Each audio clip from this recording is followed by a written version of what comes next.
Aujourd'hui, les entrepreneurs changent un peu d'image.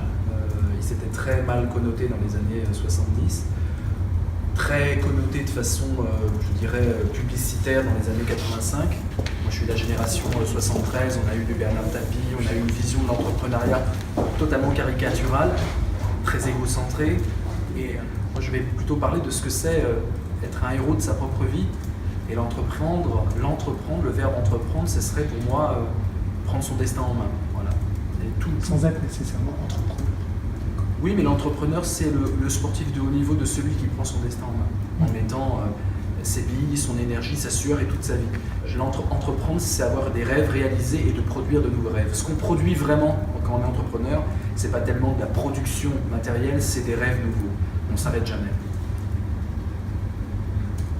On a toute une nouvelle génération qui veut avoir du sens dans sa vie et créer son sens sans tomber dans des caricatures. Et d'ailleurs, la population est fatiguée des caricatures, on n'en peut plus.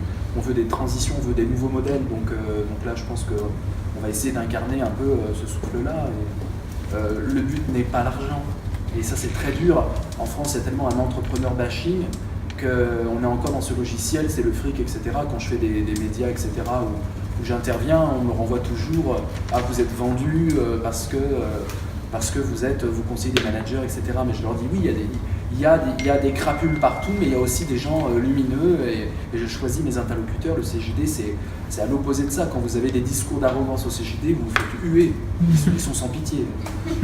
Donc voilà, c'est l'humilité qui me plaît dans ce mouvement.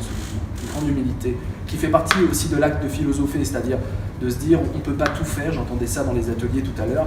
On ne peut pas tout faire, on est nul en comptable, on prend un comptable, on est nul en juridique, on prend un conseiller. C'est vraiment l'aventure d'équipe qui est excitante et qui peut nous relier les trois, justement. C'est qu'on sait bien qu'on est tout petit, tout misérable, et c'est que l'équipe qui fait la force, même quand on est un champion tout seul devant sa piste, c'est toujours un travail d'équipe.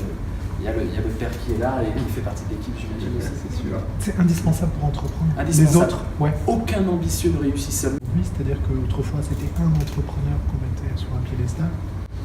Oui, complètement. En fait, même lui, il n'y arrivait pas tout seul. Comment ? Même lui, il n'y arrivait arrivait pas tout seul. C'était dans une explosion du capitalisme dans sa version un peu dégénérée, qui a donné les crises qui ont suivi, où la finance était présente, et où on perdait la réalité de terrain. Donc on a pris des personnes emblématiques, mais qui sont, au CJD, la plupart disent ce ne sont pas des entrepreneurs, c'est autre chose, c'est une autre catégorie. Dès qu'il y a un système d'actionnariat et une déconnexion par rapport au réel, on est dans autre chose, dans un autre jeu. Donc là, ce que les jeunes veulent, et je l'ai vu dans les ateliers, ce qu'ils veulent, c'est un truc réaliste, quoi. C'est pas devenir Messier ou Tapie, mais c'est de pouvoir dire, voilà, j'ai un désir, j'ai du bonheur, j'ai de la passion, j'ai de l'énergie. Et la grande question de l'entrepreneur, c'est je le mets où ? Où est-ce que je mets ma santé ? Et l'entrepreneuriat, c'est une des réponses possibles de ce qu'on peut faire avec son bonheur, avec son énergie. Il y en a d'autres possibles, mais en tout cas, c'est une réponse tout à fait valable. Pour peu qu'il y ait un peu le feu sacré.